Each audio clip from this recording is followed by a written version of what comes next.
नमस्कार, मैं हूं आकांक्षा तिवारी और आप देख रहे हैं साधना न्यूज।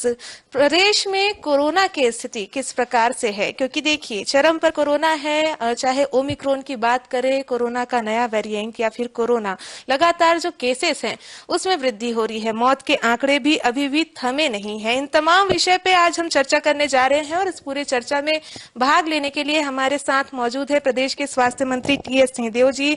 सर, बहुत बहुत स्वागत है आपका। प्रणाम आकांक्षा। सर, देखा जाए कोरोना अभी भी स्थिति उतनी ही गंभीर है। एक आंशिक राहत जरूर कही जाए कि जो आंकड़े हैं स्वस्थ होने वालों के, यानी कि रिकवरी रेट, एक आंशिक राहत देता जरूर नजर आ रहा है। इसके बावजूद कोरोना थमा नहीं है। वर्तमान स्थिति को कैसे देखते हैं आप? चिंता बनी हुई है। प्रदेश में भी पॉजिटिविटी दर है वो 10 से ऊपर है, और ये तो औसत है उन क्षेत्रों को लेके जहां पॉजिटिविटी बहुत कम है। ट्राइबल इलाके, बस्तर के इलाके, सरगुजा के इलाके, अन्य इलाके, कई जिले हैं जहां की पॉजिटिविटी काफी कम है।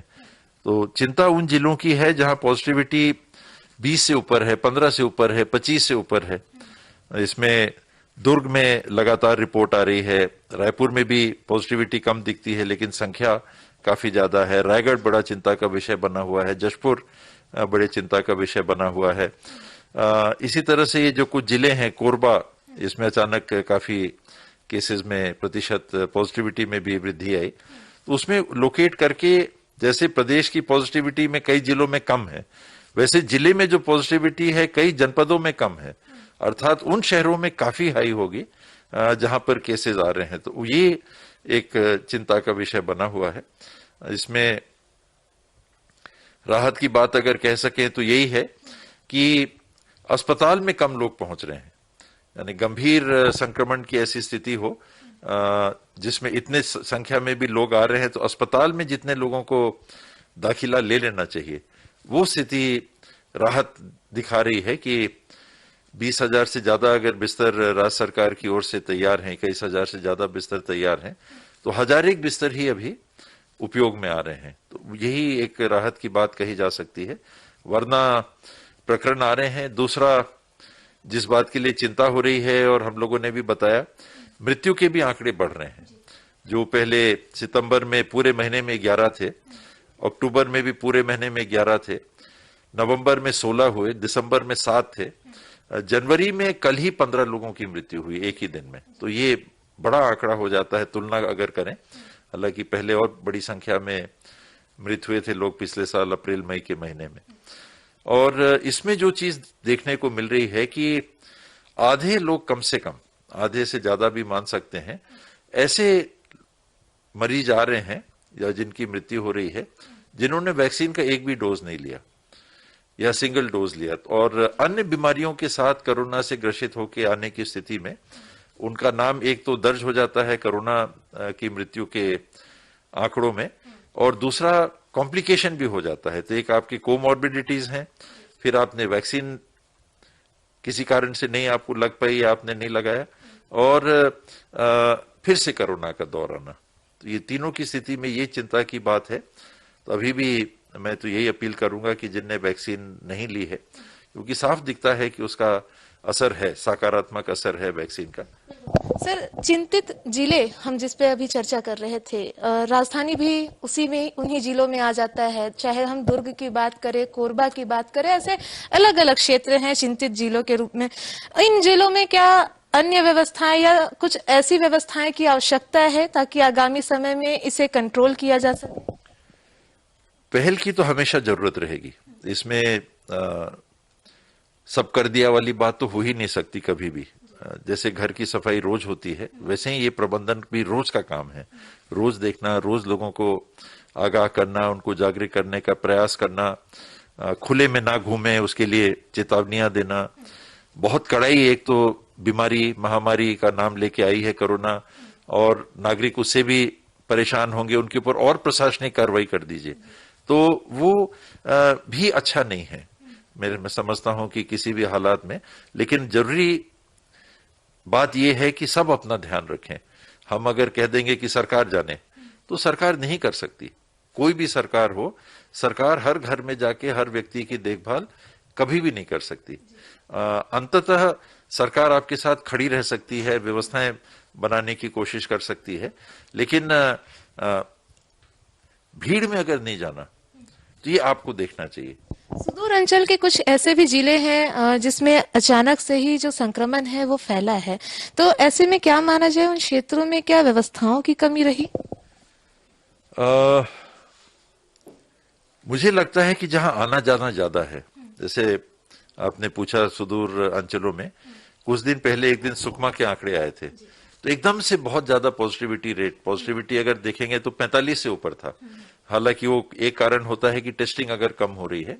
रायपुर के आप आंकड़े देखिए तो संख्या 1000 से ऊपर है, लेकिन प्रतिशत देखिए तो 10% दिखता है।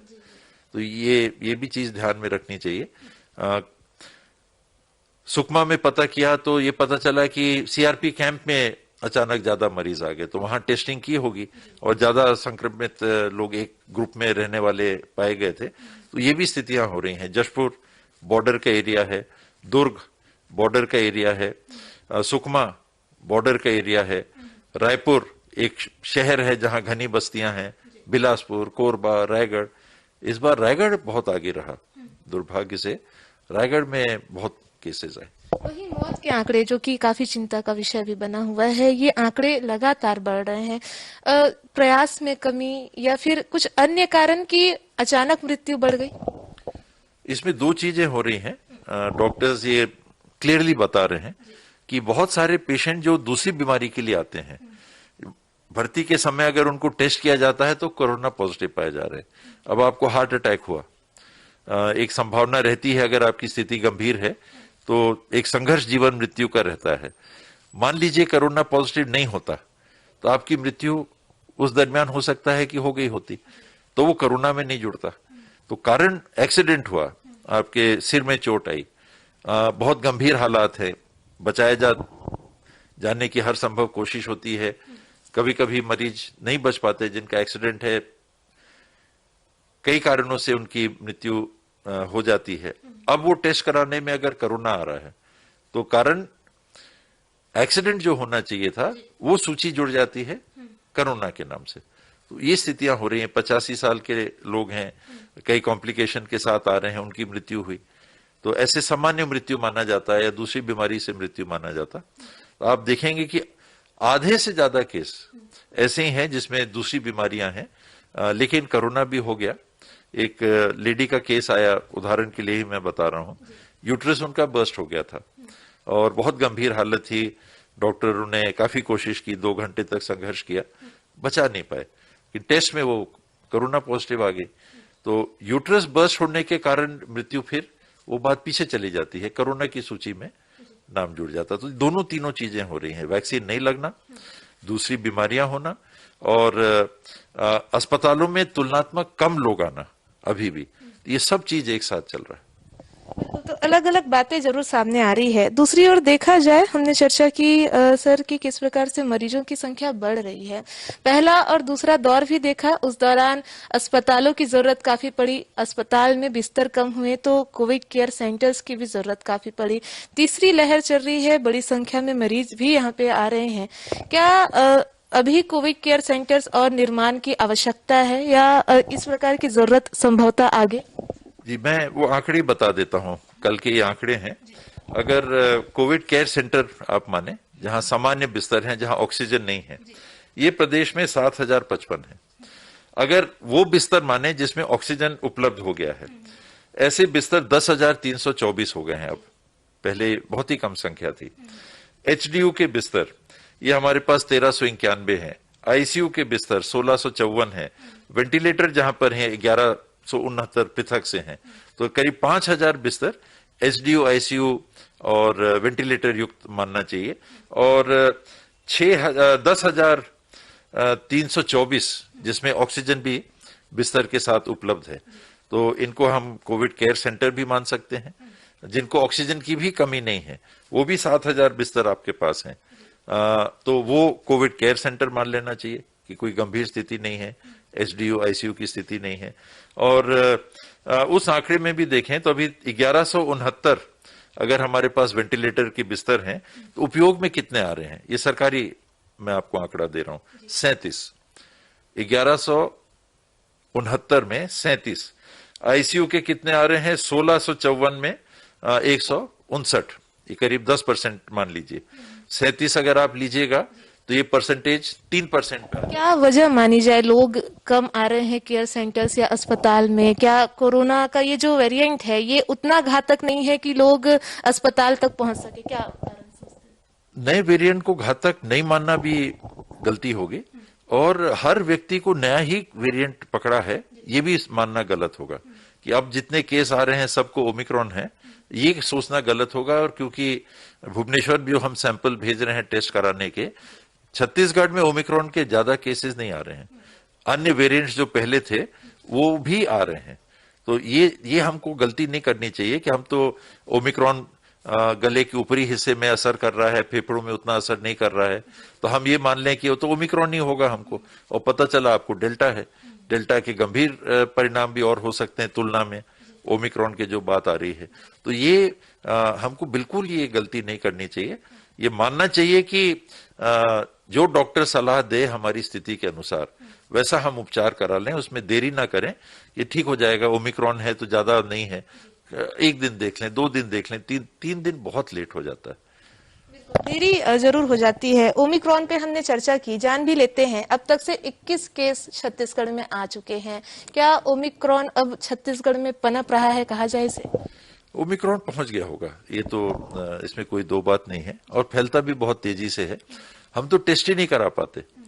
मान लीजिए मैं ओमिक्रॉन खुद पॉजिटिव आया, मैं अगर ओमिक्रॉन पॉजिटिव आया, मेरे घर के स्टाफ 5-6 लोग वो भी पॉजिटिव आए, उनका सैंपल शायद ना जा पाया हो, तो उनको भी ओमिक्रॉन था कि नहीं, रिकॉर्ड में तो नहीं चढ़ा।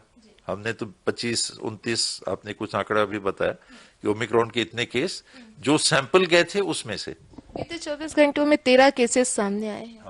तो ये सोच हमको खुली रखनी चाहिए।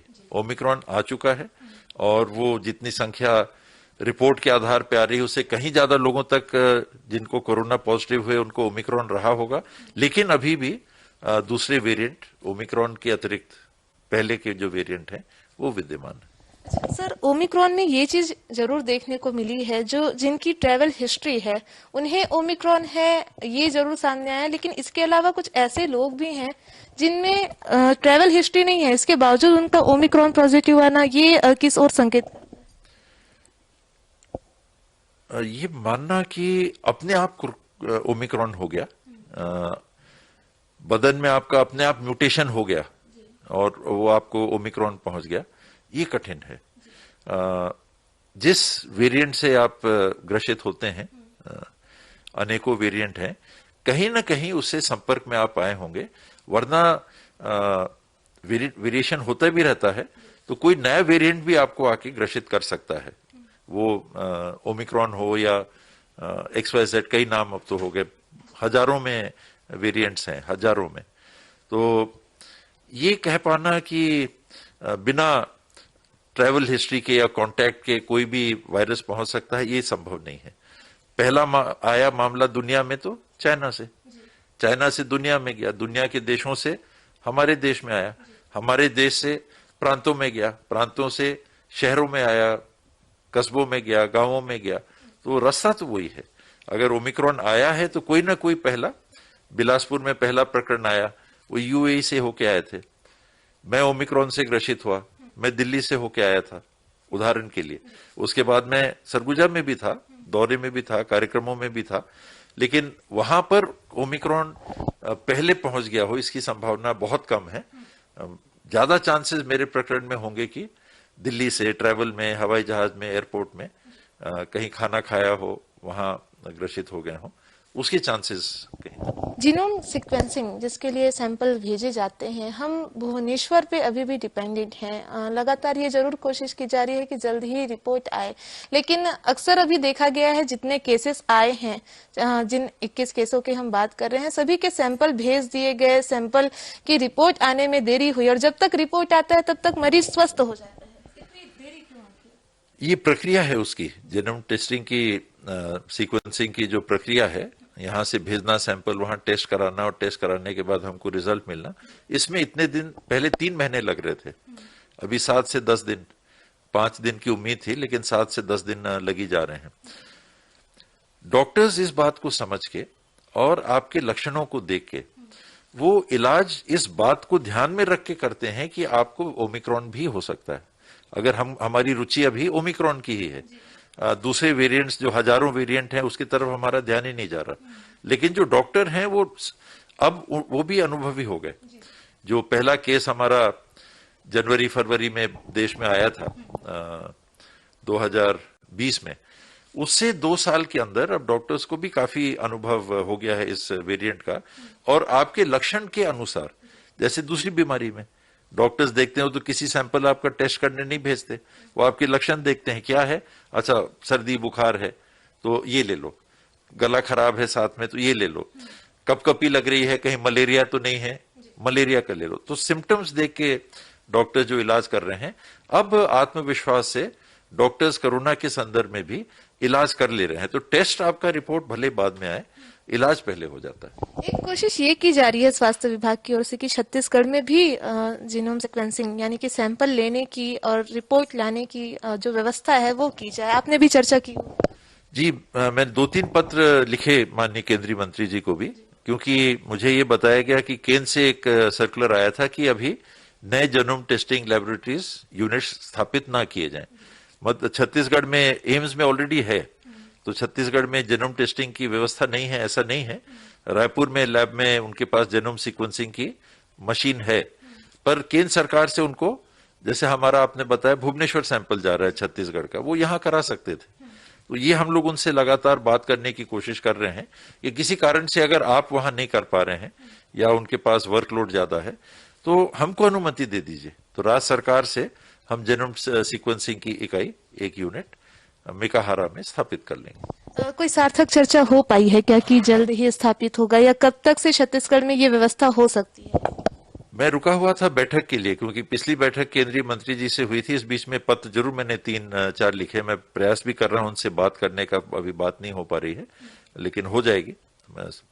वो ऐसा नहीं है कि बात फोन पे नहीं आती, लेकिन संजोग है कि बात नहीं हो पा रही। मैं जरूर इस बात के लिए कहूंगा कि एक निर्णय कर लें कि हर राज्य में कम से कम एक जेनोम सीक्वेंसिंग की इकाई को स्थापित करने की अनुमति दे देनी चाहिए राज्य सरकारों को, एम्स के अतिरिक्त। क्योंकि ये जेनोम सीक्वेंसिंग केवल कोरोना के काम नहीं आता, ये अन्य परिस्थितियों में भी रिसर्च के लिए, अन्य जांच के लिए जेनोम सीक्वेंसिंग की यूनिट अगर लगेगी तो काम आएगी। हम लगातार सैंपल्स पे चर्चा कर रहे हैं मंत्री जी। एक चीज देखा जाए, एक निर्देश भी आपके द्वारा दिया गया है कि अब सैंपलिंग जो कोरोना की है, टेस्टिंग जो है वो लगातार बढ़ाई जाए। इसकी जरूरत है। टेस्ट हम जितना करेंगे उतना पता चल सकेगा, वरना आंकड़े सामने आते हैं और हम संतोष कर लेते हैं कि इतने ही है। ये कारण है कि और जितनी हमको जानकारी होगी, तो अभी संतोषजनक टेस्टिंग चल रही है, 50,000 से ऊपर सैंपल प्रतिदिन लिए जा रहे हैं। तो 50 से 60,000 के ऊपर अगर सैंपल लेते रहेंगे हम, 60 से ऊपर भी अगर हो सके कर सकें, तो अगर करते हैं तो मैं समझता हूं कि हमको सही स्थिति जानने का मौका मिलेगा। ओमिक्रॉन में एक चीज जरूर देखने को मिला है मंत्री जी कि जब हमने पहले दौर देखा कोरोना का, इस दौरान एक क्राइटेरिया एक लगातार सेट था कि इतने वर्ष से लेकर के इतने वर्ष के लोगों को, इस उम्र के वर्ग के लोगों को कोरोना होगा, उसमें फैलेगा। अभी ओमिक्रॉन में एक चीज देखा गया है, बालिकाओं को, किशोर अवस्था के जो बच्चे हैं उन्हें बीते दिन के जो केस आए हैं 2, उसमें एक 13 वर्ष की बालिका, एक 17 वर्ष की किशोर भी ओमिक्रॉन से पॉजिटिव हुई हैं। तो क्या माना जाए तमाम वर्गों तक, बच्चों में भी क्या ये ओमिक्रॉन है जो पनप सकता है, फैल सकता है? इसका कोई भी वेरिएंट वहां तक पहुंच सकता है, और ये पहले भी पहुंच रहा था। कुछ पता चल रहा था, कुछ पता नहीं चल रहा था।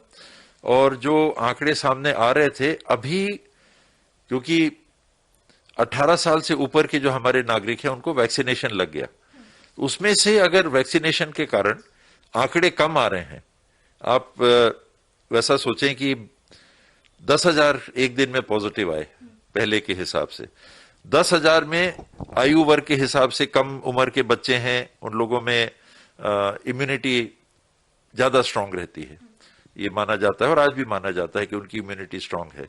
तो 10,000 में पहले 2,000 आ रहे थे उस आयु वर्ग के, अब 10,000 की जगह 6,000 आ रहे हैं। तो 6,000 में अभी भी वो 2,000 आ रहे हैं। तो 2000 ज्यादा दिख रहा है। पहले क्योंकि बाकी लोगों की संख्या बहुत ज्यादा रहती थी, तो जो कम उम्र के बच्चे हैं उनकी संख्या तुलनात्मक दिखती नहीं थी। आप एवरेज निकालिए तो एवरेज कम दिखता है। अभी औसत उनका कुल प्रभावित लोगों में बढ़ जाएगा। तो छोटे बच्चों को भी इससे सुरक्षित रखने के उपाय किए जाने चाहिए। 100% छोटे बच्चों को भी मास्क लगाना चाहिए। कम उम्र के बच्चों को ये माना जाता है कि 5 साल 6 साल के नीचे जो बच्चे हैं, माँ के दूध का असर, जो उनको कहते हैं कि अन्य टीके वगैरह लगते हैं, हो सकता है कि हमारी शरीर की बनावट देश में या इस भौगोलिक विश्व के इस भौगोलिक क्षेत्र में कुछ हमारी इम्यूनिटी ज्यादा हो। तो बच्चों में ये विश्व भर में माना गया है कि वो इम्यूनिटी, उनकी इम्यून सिस्टम जो है थोड़ा सा स्ट्रांग रहता है। तो जैसे जैसे उम्र बढ़ता है, तो चाहे माँ के दूध का प्रभाव माने, चाहे अन्य वैक्सीनेशन का प्रभाव माने या अन्य कारण माने, इम्यूनिटी घटती जाती है। तो आपको संक्रमित होने का इन बीमारियों से संभावना बढ़ती चली जाती है। वैक्सीनेशन पे भी चर्चा करेंगे मंत्री जी, लेकिन उससे पहले एक ये जानकारी बेहद इम्पोर्टेंट है कि क्या अब कोरोना जिस प्रकार से अभी भी आंकड़े बढ़ते हुए नजर आ रहे हैं, कोई पीक वैल्यू समय निर्धारित किया जा सकता है कि कब तक से कोरोना का वर्तमान में पीक वैल्यू आए? ये कठिन रहता है। मुझे लगता था कि ये कोरोना का जो तीसरा दौर है बहुत तेजी से ऊपर बढ़ेगा, और मैं ये मान रहा था कि जनवरी खत्म होने के पहले हम 20,000 पहुंच सकते हैं। लेकिन अभी आंकड़े वैसे नहीं दिख रहे, एकदम से ऐसे ऊपर नहीं चढ़ा। मेरे को ऐसा अनुमान था कि बहुत तेजी से चढ़ेगा, बहुत तेजी से उतरेगा। लेकिन ये करीब करीब अब एक स्तर इसने पकड़ लिया है 6,000 के आसपास का, क्योंकि अब टेस्टिंग भी 50,000 से ऊपर हो रही है।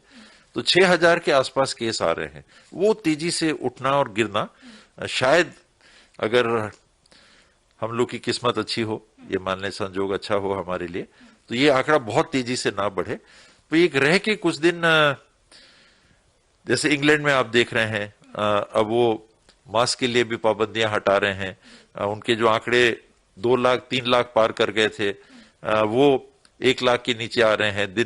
डेली उनके जो संख्या आ रही है वो कम आ रही है, तो वो उतार पे आ गए हैं। हम उनके पीछे चालू हुए, तो हमारा नंबर कम होने का ये पीछे उनके आएगा। पीक वैल्यू आएगा ऐसा अभी वर्तमान में कहा नहीं जा सकता, ये कह सकते अभी नहीं कह सकते, क्योंकि दोनों तरफ बात देखिए।